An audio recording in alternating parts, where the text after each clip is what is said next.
6 பேரும் சேர்ந்து ஒரே ஒரு கிட்னாப்பிங் லைஃப் செட்டில்டு முடிவு பண்ணி 12 வயசு பொண்ணை கிட்னாப் பண்றாங்க. ஆனா அந்த சின்ன பொண்ணு இவங்களுக்கே பெரிய ட்விஸ்ட் கொடுக்குது. அப்படின்னு ட்விஸ்ட் வாங்க நம்ம படத்தை பார்த்து தெரிஞ்சுக்கலாம். அந்த 6 பேரு யார் யாருன்னு இப்ப நம்ம பார்த்துடலாம். இந்த பொண்ணு பேரு ஜோயி, இவன் பேரு ஃப்ராங்க், அடுத்து ரிக்கல், சாமி, பீட்டர், டீன். இவங்களுக்கு இந்த கிட்னாப்பிங் வேலையை கொடுத்தவன் பேரு லாம்பர்ட். இவங்க கிட்னாப் பண்ண போற பொண்ணு பேரு ஆபிகேல். ஸ்டார்டிங் சீன்ல ஆபிகேல் யாருமே இல்லாத தியேட்டர்ல பேலட் டான்ஸ் பிராக்டிஸ் பண்ணிட்டு இருக்கா. அவளை வீட்டுல வச்சு கிட்னாப் பண்ணலான்னு கிட்னாப்பர்ஸும் பிளான் பண்றாங்க. சாமி ஹேக்கர் அவ ஆபிகேல் வீட்டு செக்யூரிட்டி கேமராஸ் எல்லாம் ஹேக் பண்ணி ஆஃப் பண்ணிடுறா. ஆபிகேல் டான்ஸ் பிராக்டிஸ் முடிச்சுட்டு தியேட்டரை விட்டு வெளியே வரா. அவளுக்கு டிரைவர் கார் டோர் ஓபன் பண்ணிவிட அவளும் காருக்குள்ள போய் உட்கார காரும் அங்கிருந்து மூவ் ஆகுது. கிட்னாப்பர்ஸ் அவ கார்ல ட்ராக்கிங் டிவைஸை செட் பண்ணிருக்காங்க. அதனால அவ கார் புறப்பட்டதுமே அது அவங்களுக்கு மெசேஜா வருது. சாமி ஆபிகேல் வீட்டோட மெயின் டோர் செக்யூரிட்டி லாக்க ஹேக் பண்ணி ஓபன் பண்ணிடுறா. ஜோயி, பிராங்க் அப்புறம் பீட்டர் 3 பேரும் ஆபிகேல் வீட்டுக்குள்ள போயிட்டு அவ ரூம்ல ஒளிஞ்சுக்கிறாங்க. ஆபிகேல் வீட்டுக்குள்ள வர அவளுக்கு போன் கால் வருது. அவளும் போன் பேசிக்கிட்டே அவ ரூமுக்குள்ள போறா. பெட்ல உட்காந்துட்டு போன் பேசக்குள்ள அவ ரூம்ல ஏதோ தப்பா இருக்குதுன்றத அவ உணர்றா. ஆனா அத பெருசா எடுத்துக்கல. அவ போன் பேசி முடிச்சு காலை கட் பண்ணதுமே ஒளிஞ்சிருந்த பிராங்க் அவளை புடிச்சு அவ கத்தக்கூடாதுன்னு அவ வாய மூட, பதிலுக்கு அவளும் தன்னை காப்பாத்திக்கிறதுக்காக கையில கிடைச்ச பென்சில் எடுத்து பிராங்க் கையிலே குத்துறா. வலி தாங்காம பிராங்கும் ஆபிகேல விட்டாரா. அப்ப பீட்டர் வந்து ஆபிகேல புடிச்சிடுறான். பிராங்கும் ஆபிகேல அடிக்க போக ஜோயி வந்து பிராங்க தடுக்கிறா. ஆபிகேல அடிக்க விடாம பாத்துக்கிறா. ஜோயும் கொஞ்சம் கூட டைம் வேஸ்ட் பண்ணாம அவகிட்ட இருக்க மயக்க ஊசியில இருந்து ஒண்ணு எடுத்து ஆபிகேல் கழுத்துல குத்துறா. ஆபிகேலும் மயங்க அவளை ஒரு சாக்கப்பைக்குள்ள போட்டு மூட்டை கட்டுறாங்க. அந்த நேரம் பார்த்து ஆபிகேல் அப்பாவுடைய கார் வருது. கார்ல இருந்து அவ அப்பாவும் இறங்குறாரு.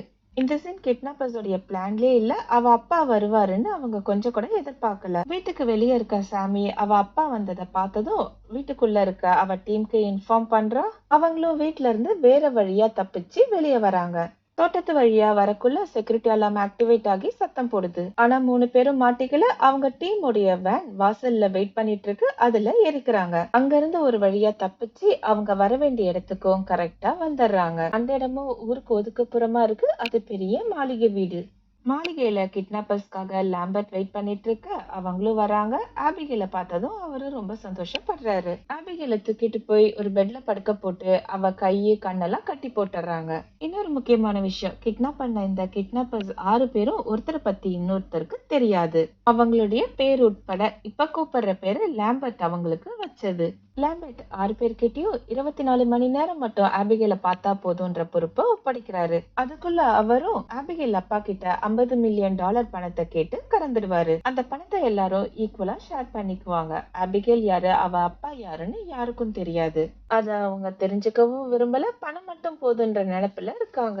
லாம்பர்ட் 6 பேர்கிட்டயும் குழந்தை பத்திரம்னு சொல்லிட்டு அங்க இருந்து கிளம்புறதுக்கு முன்னாடி 6 பேருடைய போன்ஸையும் வாங்கிக்கிறாரு. அந்த போன்ஸை ட்ராக் பண்ணி ஆபிகேல் அப்பா அங்க வந்துடக்கூடாதுன்றதுனால எல்லாரும் அங்க வீட்டுல இருக்க ட்ரிங்க்ஸ் எடுத்து நல்லா குடிக்கிறாங்க. ஜாலியா பேசிட்டு ஃபன் பண்ணிட்டு இருக்காங்க. டீன் அங்க இருக்க ஒவ்வொருத்தரை பத்தியும் கரெக்டா சொல்றேன்னு சொல்றான். ஆனா அவன் சொன்னது எல்லாமே தப்பு. ஜோய் கிட்ட ஒருத்தவன் பெட் கட்ட அவ ஒருத்தவங்களுடைய நட உட பாவனை வச்சு யார் யார் என்னன்னு கரெக்டா கெஸ் பண்ணி சொல்லிடுறா. டீன் சாமி கிட்ட சொல்லு விடுறா. அவளை கரெக்ட் பண்ண ட்ரை பண்றா. ஆனா அவளுக்கும் அவன் மேல எந்த இன்ட்ரெஸ்டும் இல்ல. அவ பீட்டர் கிட்ட நல்லா பழகுறா. பீட்டருக்கும் சாமிக்கும் நல்ல ஒரு பாண்டிங் இருக்கு. அந்த குரூப்ல ஜோய் மட்டும்தான் ட்ரிங்க்ஸ் பண்ணல. அவ எந்த நேரமும் ஒரு கேண்டி சாப்பிட்டுட்டு இருக்கா. ஏன்னா அவ ட்ரக்ஸ் அடிக்ட்ல இருந்து இப்பதான் மீண்டு வந்துட்டு இருக்கா. ஆபிகேல் இருக்க ரூமுக்குள்ள போய் அவளை பாத்துக்கிற பொறுப்பு ஜோயோடது. அவளும் ஆபிகேலுக்கு மயக்கம் தெளிஞ்சிடுச்சான்னு முகத்துல மாஸ்க் போட்டுட்டு அவ ரூம்ல போய் பாக்குறா.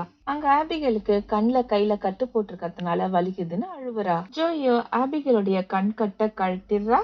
ஆபிகேல் கை முதுகுல வச்சு விலங்கு போட்டதை கழட்டிட்டு நார்மலா விலங்கு போடுறா. ஆபிகேல் அழுதுட்டே இருக்கா. ஜோயும் அவளை சமாதானப்படுத்துறா. அவங்களுக்கு வேண்டியது வெறும் பணம் தான், அவளை ஒன்னும் பண்ண மாட்டாங்கன்னு. அது மட்டும் இல்லாம ஆபிகேல் அவ பொறுப்புல இருக்க வரைக்கும் அவ ஆபிகேல பத்திரமா பாத்துப்பான்னு பிங்கி ப்ராமிஸ் எல்லாம் பண்றா. ஆனா ஆபிகேலோ ஜோயை நல்லா குழப்பி விட்டுறா. அவ அப்பா கிட்ட இருந்து கிட்னாப்பர்ஸ்க்கு எதுவும் கிடைக்காதுன்னுட்டு. ஏன்னா அவ அப்பா அவளை கண்டுக்கிறதே இல்லையா. அது மட்டும் இல்லாம அவ அப்பா பணக்காரன் மட்டும் கிடையாது, பயங்கரமான டெரரான ஆளும் கூட. ஆபிகேல் ரூமை விட்டு வெளியே வந்த ஜோயி மத்த 5 பேர்கிட்ட அவ அப்பாவை பத்தி கேக்குறா. அவங்களுக்கும் அவரை பத்தி எதுவும் தெரியல. அவங்களும் பெருசா எடுத்துக்கல. பிராங்க் ஜோயி கிட்ட ஆபிகேல் சும்மா குழப்பணும்னு உன்னை குழப்பி விட்டுருக்கா, பெருசா எடுத்துக்காத, போய் வேலையை பாருன்னு சொல்லி அவளை அனுப்பிடுறான். மத்த எல்லாரும் பேசி அட்டடிச்சிட்டு இருக்கக்குள்ள பிராங்க் மட்டும் தனியா ஆபிகேல் ரூமுக்குள்ள போறான். அவ கண்ணு கட்டிருக்கோன்னு நினைச்சிட்டு அவன் மாஸ்க் போடாம ரூமுக்குள்ள போயிட்டான். ஆபிகேலும் பிராங்க் முகத்தை பார்த்துட்டா. உடனே அவனும் முகத்தை மறைச்சுக்கிறான். அவளை திரும்ப சொல்லிட்டு அவகிட்ட அவ அப்பா யாருன்னு விசாரிக்க அவளும் அழுதுகிட்டே கிறிஸ்டோப் லசார்னு சொல்ல பிராங்க் முகமும் மாறுது. உடனே அவனும் ரூமை விட்டு வெளியே வந்துடுறான். அவனால ஒரு நிமிஷம் கூட அங்க இருக்க முடியல. மத்தவங்க கிட்ட சொல்லிட்டு அவன் அங்க இருந்து கிளம்ப பாக்குறான். எதுக்காக கிளம்புறன்னு பிராங்க் கிட்ட மத்தவங்க எல்லாம் விசாரிக்கிறாங்க.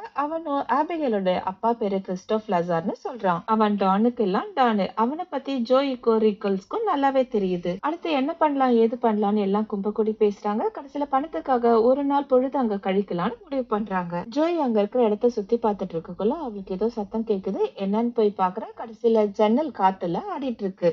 அடுத்து அப்பாவும் பொண்ணு இருக்கிற பழைய சிலை அவ கண்ணுல படுது. அங்க ரிக்கல் வரான். அவன் ஜோயிய கரெக்ட் பண்ண பாக்குறான். ஆனா ஒன்னும் வேலைக்கு ஆகல. சாமி கண்ணுல ஒரு ரூம்ல பழைய டிவி படுது. அவளும் ஆன் பண்ணி என்ன ஏதுன்னு பாக்க அப்ப அவ பின்னாடி ஒரு சக்தி இருக்கிறது அவ உணர்றா. அவளும் பயத்தோட திரும்பி பார்க்க கடைசியில டீன் தான் மாஸ்க் போட்டு அவளை பிராங்க் பண்ணிருக்கான். அவளும் அவனை திட்டி துரத்தி விடுறா. அவனும் அந்த இடங்கள்லாம் சுத்தி பார்த்துக்கிட்டே போறான். அப்ப அங்க சுவர்ல இருக்க ஒரு படம் அவன் கண்ணுல படுது. அது பார்க்க கிட்டத்தட்ட ஆபிகேல் மாதிரியே இருக்கு. அடுத்து அவனும் கிச்சன் போக அங்க இருக்க ஒரு கதவு தன்னால திறக்க அவனும் வெளியே போய் பாக்குற. ஏதோ ஒரு சக்தி அவனை பிடிச்சி இழுக்குது. சாமி டீனை திட்டி துரத்தி விட்டதுனால அவனை தேடி வர. அவனை கிச்சன்ல இருந்ததை பார்த்ததும் அவன் கிட்ட பேச்சு கொடுக்கறா. அவன் டைனிங் டேபிள் சேர்ல உட்கார்ந்துட்டு இருக்கான். அவன் தலை திடீர்னு துண்டா கீழே விழுது. அதை பார்த்ததுமே சாமி அலற. அவளுக்கு வாந்தியும் வருது. அவன் சத்தம் கேட்டு மத்தவங்க எல்லாம் அங்க வந்து பாக்குறாங்க. சாமியால கண்டிப்பா தனியா அவனை கொல்ல முடியாதுன்னு முடிவுக்கு வராங்க. டீன் இறந்து கிடக்கிற முறைய பார்த்ததுமே ரிக்கிள்ஸ்க்கு ஆபிகேல் அப்பாவுடைய அடியால் வால்டஸ் ஞாபகம் தான் வருது. அவனை பத்தின கதைய மத்தவங்களுக்கும் சொல்றான். ஆபிகேல் அப்பாவை பிடிக்கிறதுக்காக போலீஸ் 3 பேரை பிடிச்சி அப்ரூவரா மாத்தி வச்சிருந்தாங்க. அவங்க 3 பேரையும் ஒரு ரூம்ல வச்சு ஃபுல் போலீஸ் செக்யூரிட்டிஸ் கொடுத்திருந்தாங்க. அடுத்த நாள் காலையில ரூம் கதவை திறந்தா 3 பேரும் இறந்து கிடந்தாங்க. சின்ன பின்னமா அதுவும். அவங்களை கொன்னது ஆபிகேல் அப்பாவுடைய அடியால் வால்டஸ் தான். காத்து போக முடியாத இடத்துல கூட இவன் போவான். கதையை கேட்டு முடிச்சதும் 5 பேரும் ஆபிகேலுக்கு என்னாச்சு ஏதாச்சுன்னு அவ ரூம்ல போய் பாக்குறாங்க. அவ சேஃபா தான் இருக்கா. ரிக்கல் இதுக்கப்புறம் அங்க இருக்க கூடாதுன்னு முடிவு பண்ணி அவனும் ஃப்ரண்ட் டோர் ஓபன் பண்ணா அதுக்கு முன்னாடி இன்னொரு டோர் இருக்கு. அத அவன் திறக்க பாக்குறான். அவனால திறக்க முடியல. பீட்டரும் அவனுக்கு ஹெல்ப் பண்றான். அது கடைசியில என்னாச்சுன்னா அங்க இருக்க செக்யூரிட்டி சிஸ்டம் ஆக்டிவேட் ஆகிடுது. ஜன்னல் எல்லாம் இரும்பு கதவால முடிக்குது. இப்ப 5 பேரும் உள்ள நல்லா மாட்டிக்கிட்டாங்க. ரிக்கல் உடனே ஓடி போய் அவன் வச்சிருந்த கன் இருக்கான்னு போய் பார்த்தா அங்க அதுவும் மிஸ்ஸிங். ஜோய் உடனே ஆபிகேல் ரூமுக்கு ஓடி போறா. அவகிட்ட அவளையும் பிராங்கையும் தவிர வேற யாராவது ரூமுக்குள்ள வந்தாங்களான்னு விசாரிக்கிறா. அதுக்கு ஆபிகேலும் பயந்து போய் அழுதுகிட்டே தயக்கத்தோடயே பிராங்க் அவ அப்பாவுடைய ஆளு அவன்தான் வால்டிஸ் என்ற உண்மைய ஜோயி கிட்ட சொல்றா.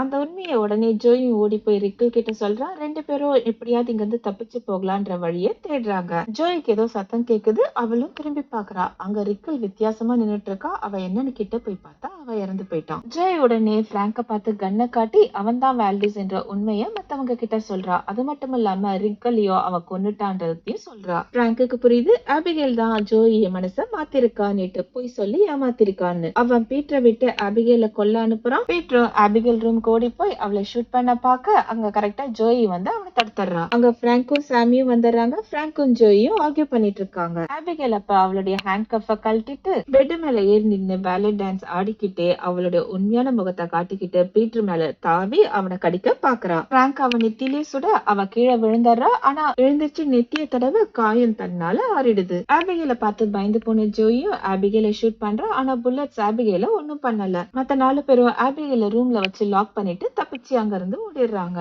அவ 12 வயசு நார்மல் பொண்ணு இல்ல, அவ வேம்பையர்னு இப்ப 4 பேருக்கும் நல்லா புரியுது. எப்படி வேம்பையர் கிட்ட சண்டை போடணும் 4 பேரும் டிஸ்கஸ் பண்றாங்க. பூண்டு உதவும், ஹோலி கிராஸ், அப்புறம் ஷார்ப் டூலால இதயத்தை குத்துறதுன்னு. ஆனா ஜோயிக்கு ஆபிகேல கொல்றதுல கொஞ்சம் கூட இஷ்டம் இல்ல. அவளை கொன்னுட்டா அவ அப்பா இன்னும் கடுப்பாயிடுவான். இவங்க எல்லாம் காலி ஆயிடுவாங்கன்றதுனால. ஜோயை தவிர மத்த 3 பேரும் ஆபிகேல் ஆபிகேல் ரூமுக்கு பொருளோட போறாங்க. ஆனா அங்க ஆபிகேல் இல்ல. அவங்களுக்கு திடீர்னு வேற ரூம்ல இருந்து பாட்டு சத்தம் கேட்கவே அங்க போறாங்க. அங்க ஆபிகேல் டீனுடைய டெட் பாடியை வச்சுட்டு டான்ஸ் ஆடிட்டு இருக்கா. முதல்ல ஆபிகேலும் ரொம்ப நல்ல புள்ள மாதிரி டான்ஸ் ஆடிட்டு இருந்தாலும் சாமி அவளை தாக்க போக ஆபிகேல் அவ மேல பாஞ்சு வந்து உட்காந்துட்டு அவ கையில இருக்க பூண்டை வாங்கி ஸ்மெல் பண்றா. இதுல இருந்து நமக்கு புரியுது இந்த பூண்டெல்லாம் இந்த குட்டி சாத்தானா ஒண்ணும் பண்ணலன்னுட்டு. பீட்டர் உடனே சாமியை காப்பாத்துறதுக்காக ஆபிகேல தள்ளி விட அவ உடனே பீட்டரை தாக்க ஆரம்பிக்கிறா. அவன் கழுத்துல இருக்க செயின்ல ஹோலி கிராஸ் டாலர் இருக்கு. அவ அந்த கிராஸ பிச்சு அதாலே அவனை தாக்குறா. ஹோலி கிராஸ் ஆபிகேல எதுவும் பண்ணல. அடுத்து பிராங்க் ஆபிகேல தாக்க போக கடைசியில அவன் கால்ல தான் கத்தி இறங்குறது மிச்சம். 3 பேரும் அங்க இருந்து தப்பிச்சு வந்துடுறாங்க. ஜோயும் அடிப்பட்டவங்களுக்கு ஃபர்ஸ்ட் எய்ட் பண்றா. ஜோய்க்கு அப்பதான் ஒரு விஷயம் ஞாபகம் வருது. ஆபிகேல கிட்னாப் பண்ணக்குள்ள அவளுக்கு மயக்க ஊசி போட்டிருப்பாங்க, அது வேலை செஞ்சதுன்னு. அவகிட்ட இன்னொரு இன்ஜெக்ஷன் இருக்கு. ஆபிகேல புடிச்சு அவளுக்கு இன்ஜெக்ஷன் போட்டுடலாம்னு முடிவு பண்றாங்க. எல்லாரும் ஆபிகேல தனித்தனியா தேடி போறாங்க. சாமி போற வழியில வவ்வால் அவளை பயமுறுத்த அவளும் ஒரு கதவுல இடிச்சு கீழே விழறா. அந்த இடம் ஃபுல்லாவே அழுகி போன டெட் பாடிஸா இருக்கு. அதுல நீச்சல் அடிச்சு ஒரு வழியா அவளும் தப்பிச்சு வெளியே வரா. ஆபிகேல் பீட்டர் பின்னாடி வந்து நின்னு அவனுக்கு சர்ப்ரைஸ் கொடுக்கறா. ஆனா அவன் அவளை பார்த்ததும் பயந்து ஓடி போய் கதவு முடிக்கிறான். ஆனா அவ அசால்ட்டா கதவு உடைச்சிட்டு வந்துடுறா. ஒரு இடத்துல 4 பேரும் சேர்ந்து ஆபிகேல லாக் பண்ணிடுறாங்க. அவளும் சாமி கைய கடிச்சிடுறா. ஜோயும் ஒரு வழியா போராடி அவ வச்சிருந்த இன்னொரு மயக்க இன்ஜெக்ஷன் ஆபிகேலுக்கு போட்டுடுறா. சாமி பதற்றமாகறா. அவளும் வேம்பையரா மாறிடுவோமோன்னு. மயக்கமான ஆபிகேல கூண்டுக்குள்ள அடைக்கிறாங்க. மயக்கம் தெளிஞ்ச அவளும் ஒவ்வொருத்தருடைய உண்மையான பேரையும் சொல்றா. அவங்கள பத்தின உண்மையை புட்டு புட்டு வைக்கிறா. இவங்க எல்லாருமே ஏதோ ஒரு விதத்துல அவ அப்பாவுக்கு தொல்லை கொடுத்தவங்க. இங்கதான் அவ ஒரு பெரிய ட்விஸ்டே சொல்றா. என்னன்னா 6 பேரும் சேர்ந்து ஆபிகேல கிட்னாப் பண்ணல, ஆபிகேல் தான் 6 பேரையும் கிட்னாப் பண்ணிருக்கா. 6 பேருக்கும் இந்த வேலையை கொடுத்தது லாம்பர்ட். ஆனா லாம்பர்ட்டோ ஆபிகேல் கிட்ட வேலை செய்யறவன். ஜோய்க்கு இப்பதான் ஒரு விஷயம் புரியுது. ஆபிகேல் அவ அப்பாவுடைய எதிரிகள்லாம் கொன்னு அவ அப்பாவுடைய அன்பையும் கவனத்தையும் அவ பக்கம் இழுக்கிறான்னு. அது மட்டும் இல்லாம அவ இந்த மாதிரி வேட்டையாடி கொள்றது அவளுக்கு ரொம்ப பிடிச்சிருக்கு. டைம் பாஸும் கூட. கூண்டுல இருக்க ஆபிகேலும் ஒரு டீல் போடுறா. அவளை வெளியே விட்டா 2 பேரும் உயிரோட விடுவான்னு சொல்லி பிராங்க் ஆபிகேல கொன்னுடலான்னு சொல்றான். ஆபிகேல் உடனே கோவம் வருது. அது இப்போ 2 பேர்ல இருந்து ஒருத்தரை தான் உயிரோட விடுவேன்னு சொல்லுது.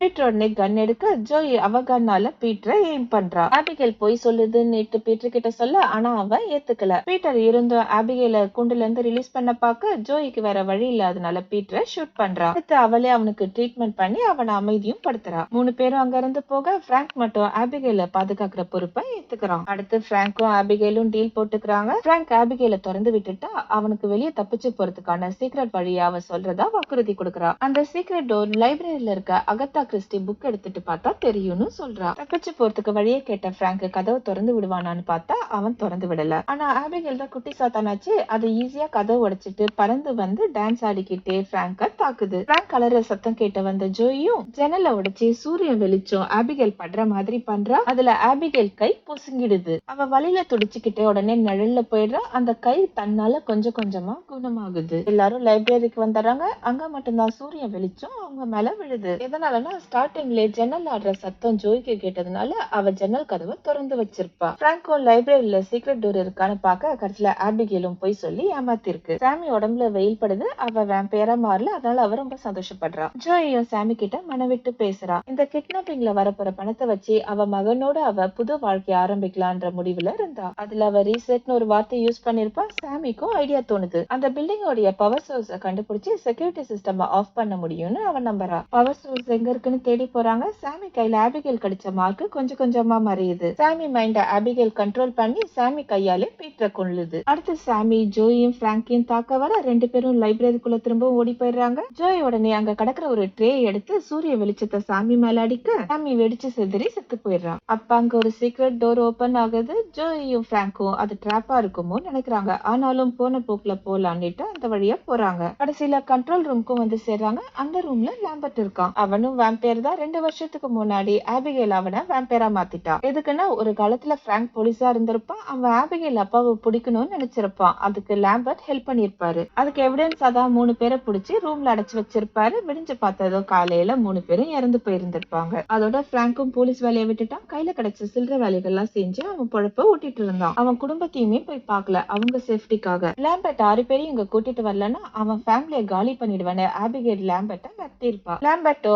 ஆபிகேல் அப்பாவுக்கு இருக்கிற இடத்த இன்ஃபார்ம் பண்ணிட்டா. அவரும் வந்துட்டே இருக்காரு. லாம்பர்ட் ஆபிகேல பழி வாங்கறதுக்காக அவளையும் அவ அப்பாவையும் கொன்னலான்னு முடிவு பண்றான். அவனால தனியா பண்ண முடியாதுன்றதுனால அவன் பிராங்கோட உதவி கேட்க அவனும் ஓகே சொல்றான். பிராங்கும் வேம்பையரா மாறுறான். எப்படின்னா லாம்பர்ட் பிராங்கோடைய கழுத்துல கடிக்கிறான், அவனுடைய ரத்தத்தையும் பிராங்குக்கு கொடுக்கறான். லாம்பர்ட்டோடைய ரத்தத்தை குடிச்ச பிராங்க் ரத்த வாந்தியா எடுக்கிறான், கடைசியில அவனும் வேம்பையரா மாறுறான். லாம்பர்ட்டும் பிராங்க் முதல்ல ஜோயை தான் கொல்லுவான்னு நினைக்கிறான், ஆனா கடைசியில பிராங்க் லாம்பர்ட்டை தான் கொல்றான். கண்ட்ரோல் ரூம்ல இருக்க ஜோயி அவளுடைய போன் எடுத்துட்டு வந்து சாக போறன்ட்டு கடைசியா உருக்கமா அவளுடைய மகனுக்கு ஒரு வாய்ஸ் மெசேஜ் அனுப்புறா. அங்க ஆபிகேல் வந்துடுறா. ஆபிகேலுக்கும் பிராங்குக்கும் இப்ப சண்டை நடக்குது. பிராங்க் வேம்பையரா மாறினதுனால அவன் ஆபிகேலோட ரத்தத்தை உரிய ஆபிகேல் வீக் ஆகிடுறா. அவ ஜோயி பண்ண பிங்கி ப்ராமிஸ ஞாபகப்படுத்த ஜோயியும் பிராங்கோட கவனத்தை திசை திருப்புறா. பிராங்கும் ஜோயை கடிச்சு அவளை வேம்பையரா மாத்தி அவன் மைண்ட கண்ட்ரோல் பண்ணி ஆபிகேல கொல்ல பாக்குறான். ஆனா ஜோயி கத்தியால ஆபிகேல குத்தாம பிராங்க் நெஞ்சில குத்தி அவனை கொல்றா. எல்லாம் முடிஞ்சதுக்கு அப்புறம் லாஸ்டா ஆபிகேல் அப்பாவும் அங்க வராரு. ஜோயி மேல கோவப்படுறாரு. ஜோயை கொல்ல அவ கிட்ட வர ஆபிகேல் அவரை தடுக்கிறா. அவர் இல்லாத நேரத்துல ஜோயி தான் அவளை காப்பாத்துனா, அதனால அவளை விட்டுட சொல்ல அப்பாவும் அவளை மன்னிச்சிடுறாரு. ஜோயை பிராங்க் அடிச்சதுனால இப்ப ஜோயி வேம்பையரா மாறிடுவாளோன்னு பார்த்தா அதான் கிடையாது. ஏன்னா பிராங்க் இறந்ததுனால அந்த சாபம் ஜோயை தொடராது. இதெல்லாம் முடியறதுக்குள்ள திரும்ப பொழுதும் போயிடுது. வீட்டுக்கு வெளியில இருக்க வேன்ல ஜோயி உட்காந்துட்டு பெருமூச்சு விடுறா, உயிர் பொழைச்சமேன்னு. இதோட இந்த படமும் முடியுது. தேங்க்ஸ் ஃபார் வாட்சிங்.